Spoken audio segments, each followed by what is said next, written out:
Okay, hi there, Kim Willis again. Another Facebook Live, first one for the week for me, and I'll do another couple before the end of the week. We're heading into Easter. Wow, holiday period coming up.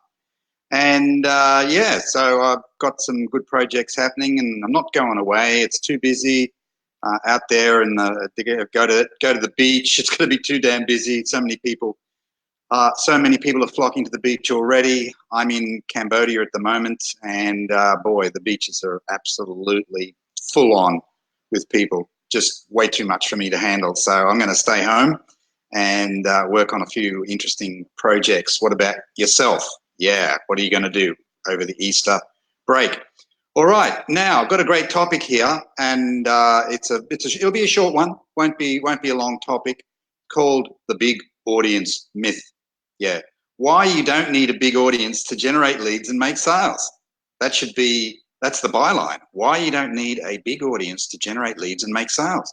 Yes, that's it. And I'm going to give you some examples. I'm going to give you some examples from my own situation, and if I remember it, I'll give you a few other examples besides. Now, okay, so Kim Willis, digital nomad. I've been on a bit of a mission to explore different cultures and different parts of the world for the last 5+ years.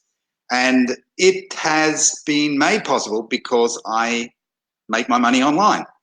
So I don't need to connect with local people. I don't need to go to local meetings and do all that sort of stuff and, have coffees, one-on-one coffees with people, showing them, my product or my service or whatever. I don't need to do that because, well, I'm living in a poor country, so pretty hard to do business locally, and the language barrier is always a challenge anyway.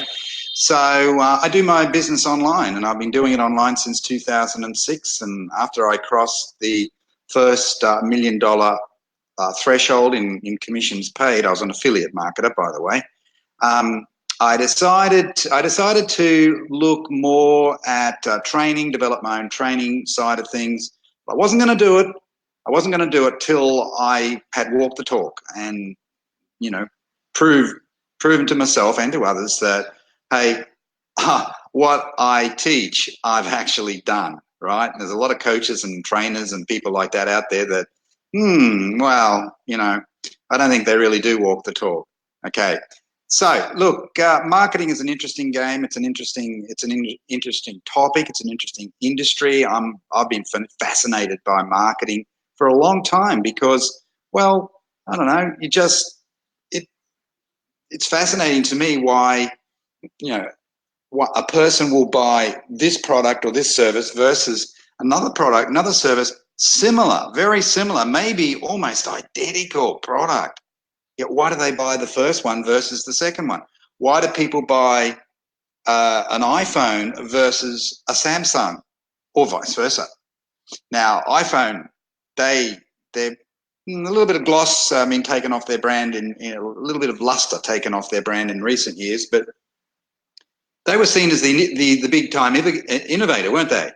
Apple, iPhones. And there's a lot of cachet. You had an iPhone, yeah, you're a pretty cool dude. Now, okay, not so cool anymore, but they're still, the Apple brand name is still has a lot of cachet, still has a lot of value. But now there's a lot of other competitors that are coming along, and Apple was able to charge top dollar for their product. In fact, I always say that they're overpriced, ridiculously overpriced. Anything, it's marketing because, as I said, cachet. Cachet is about the perception that people have about you, your product, your service, whatever. If your product has cachet, it means that it has extra value. There's a perception of higher value compared to product X over there. It has cachet because it's cool, a little bit of prestige attached to it, etc. It's a hot product. Okay. Now the iPhone is not the hot product it used to be like 5-10 years ago, but it still has a certain amount of cachet. Okay. Although that cachet is being eroded as a result of the advent of competitors, very aggressive and clever competitors from, say, China, South Korea, and other countries. So, but the point of the matter is that the effective marketing, the effective marketing of and building the Apple brand helped that company charge a premium for their product, and they're still charging a premium for their product. Okay, now getting away from the main topic there, but I think there is a bit of a linkage. There's a bit of a linkage, and the main topic, of course, as you can see, is the big audience myth. Now, if you're an affiliate marketer, a coach, an expert, a consultant, digital marketer, even a network marketer, one thing is for sure. If you're going to do it smart, if you're going to do it properly, you need to build an audience. You need to build an audience. That's the way to do it. And that's mainly how I made my first $1 million online. And it's the way I'm doing it even now. I haven't stopped. In fact, I've intensified the effort, more focus, building an audience. But do you need a big audience? I'm a member of different groups, different Facebook groups, and I see that they've got 20,000 members, 30,000 members, 50,000 members. Some of them, a few, have 100,000 plus members. I also follow certain pages, marketers, gurus, people like that, so-called gurus. But and there's two that I follow currently, and they have over 1 million Facebook likes. That's incredible. 1 million Facebook likes. And because we see these things, we see people, we see, say, business pages where they've got, well, you don't see many with 1 million. But if you're following marketers particularly, you'll see some of them with likes. They've got 100. And then you think to yourself, oh, they've got such a big audience. How am I going to do it? How can I compete with those guys? They've got a monster audience, gigantic audience. How can we compete with people like that? Well, you can. And I've proven it time and time and time again. Now, this page, $1 Million Tribes, is a relatively new page. I started it about, I opened it about 2 months ago, but I've only started to get serious about kind of building it in the last month or so. That's still very small. There's 200 and so, I think another 10 likes yesterday. So it's nudging up to about 240 or something like that likes. And it's still very small. And you might think, well, can you make money when you've only got a couple of hundred likes? Yes, you can. Yes, you can. I'm not into monetization mode yet with this page. I'm going to be working on that over the weekend. But I guarantee you, I'll be making money with less than 500 likes. And you can too. You can make money with less than 500 likes. And by the way, you don't necessarily have to spend money on Facebook ads to build your audience, build your tribe. You don't necessarily have to do that at all.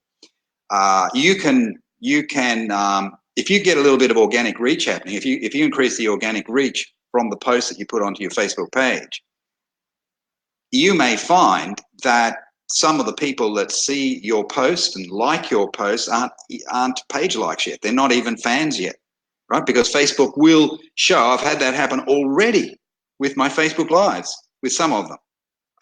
People have seen my Facebook Live, the replay, particularly the replay, not the live. I don't get much action on the live, but the replay, and they're not, I check and they're not, and they like, they click the like button or something like that, or maybe it's not even a Facebook Live. It could be a wise quote on a photograph or something like that, and they click the like button for the post, but they're not fans of my page, right? Well, of course, now once I know that, then I can send a request for them to like my page as well. Okay, so it means that Facebook is distributing content, if it's the right sort of content. Sometimes they're doing it to people who aren't even your fans. Isn't that fantastic? And they're doing it for free. They're doing it for free. So that's it. But let me give you an example of how I made money with a small audience, not with a Facebook page, but with a Facebook group. With a Facebook group. I started a group a couple of years ago, I think it was 2 years ago, called Tribe Builder Community. And you're welcome to join that group, by the way. Now, that's not a big group. Even today, it's got about 1,200. It's nudging 1,300 people, okay? Now, but here's the point.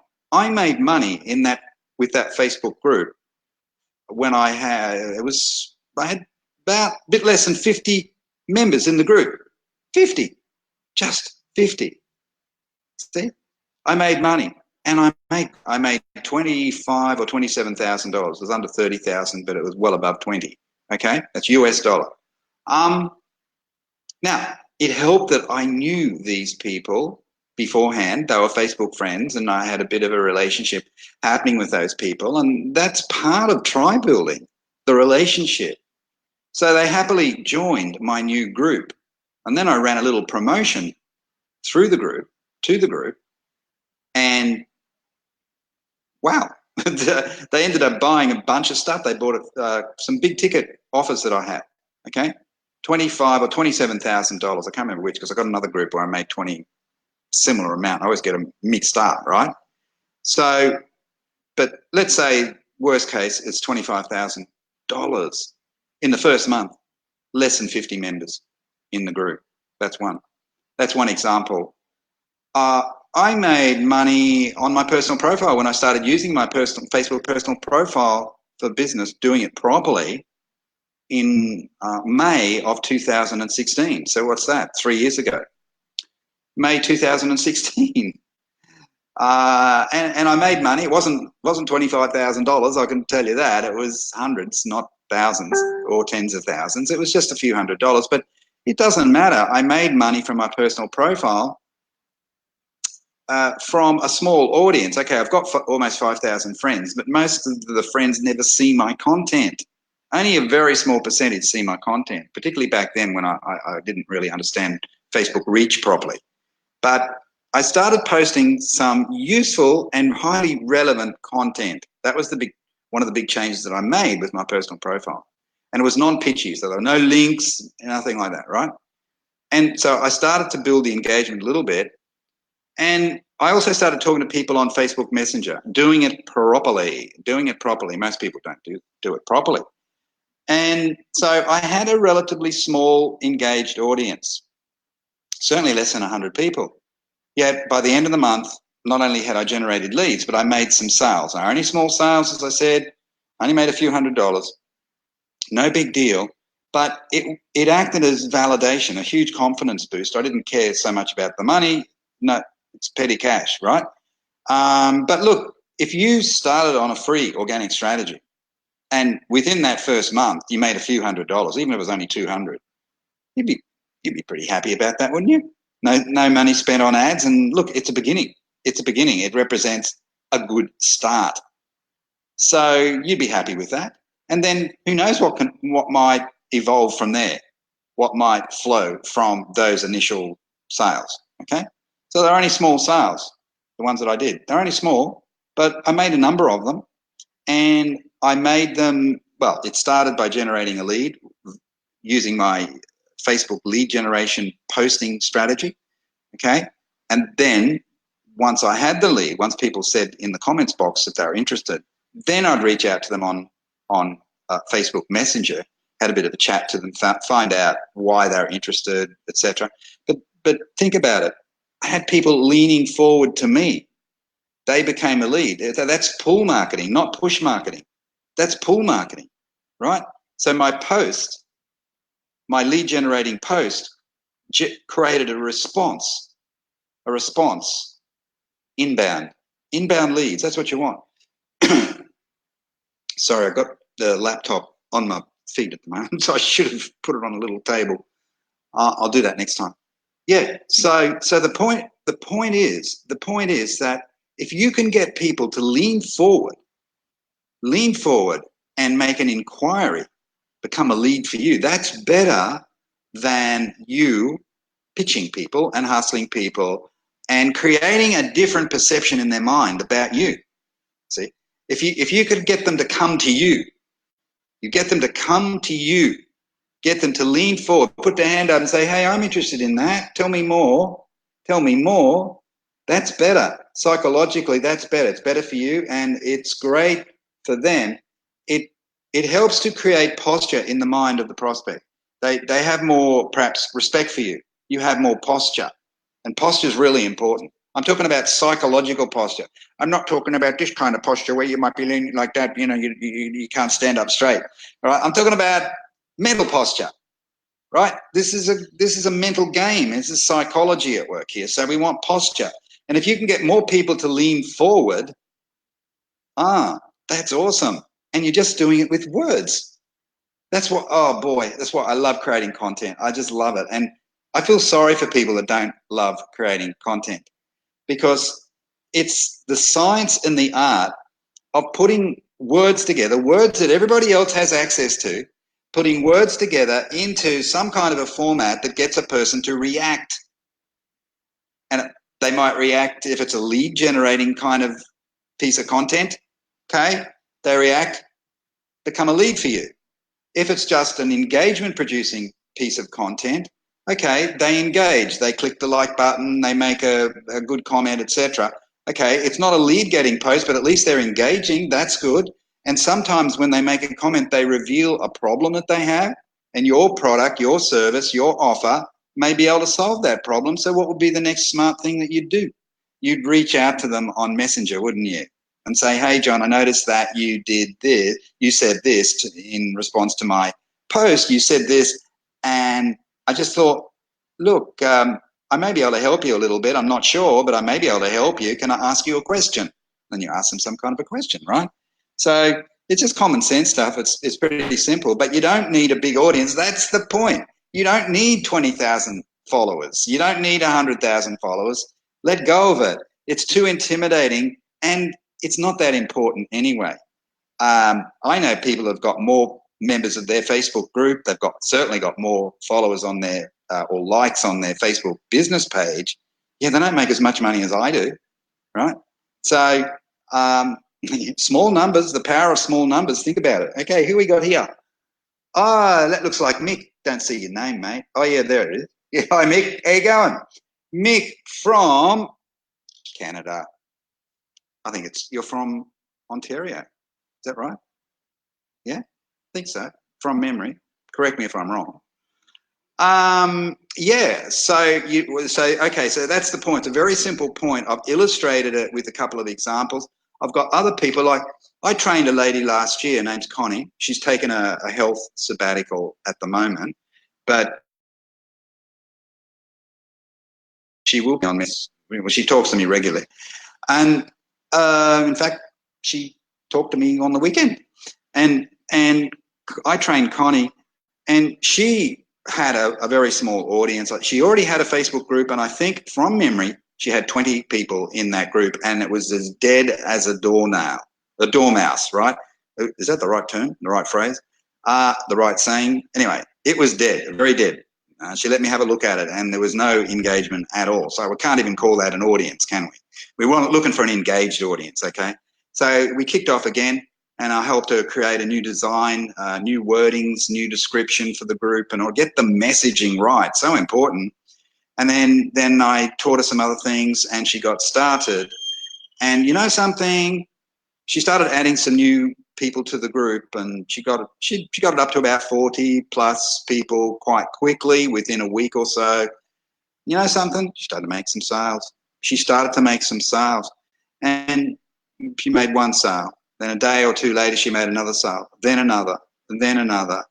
200 sales later, 200 customers later, she sat back and she said, wow, I've done it all without spending a cent on advertising, not a cent. She gave it up. I think she'd spent 15 grand on Facebook ads and didn't make a cent. Now, there's probably some things that she was doing wrong, whatever, but boy, what a tough lesson to learn. A $15,000 lesson. See?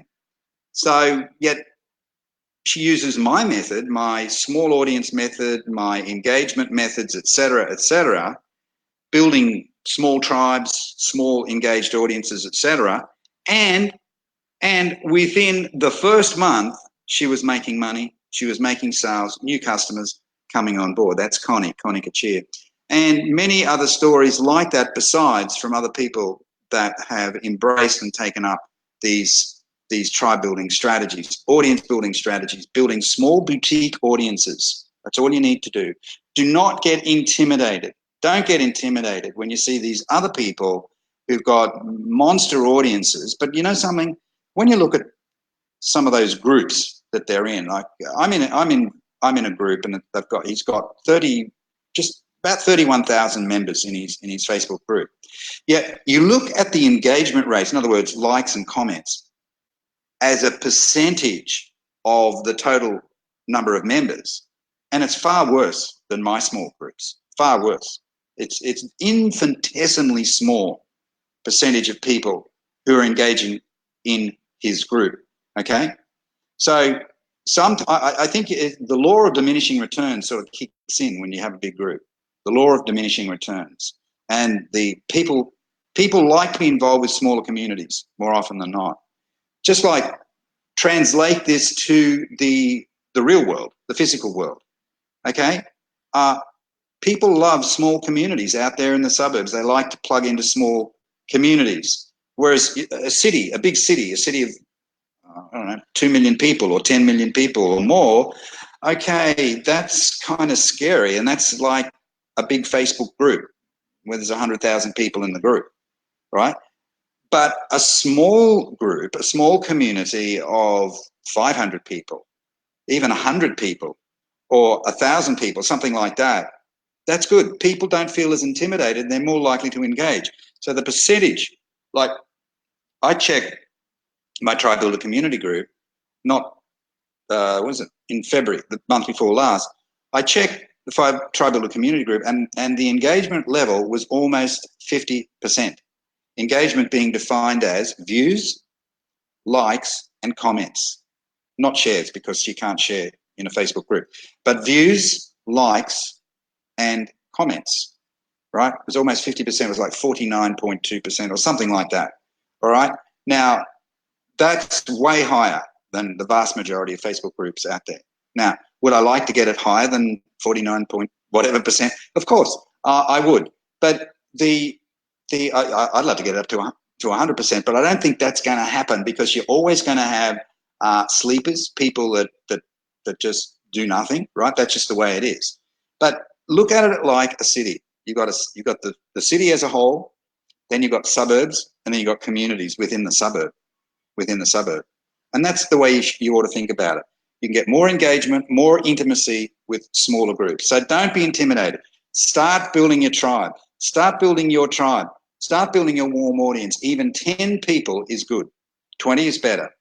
That's what you need to do, I think. And then learn some lead generation methods. And ideally, if you can get people to lean forward, it means that you won't have to approach them. They in effect are approaching you. And you're using the magic of words to do it. The magic of words to do it. So you're getting people to lean forward. They leave a comment in the comments box on your personal profile, perhaps on your Facebook page. You've got a group, do it there. You can even do it in other groups if you do it properly and ethically. All right, otherwise you'll get in trouble. the admin might get upset. So yeah, so that's basically it. All right, and yes, hello. Gina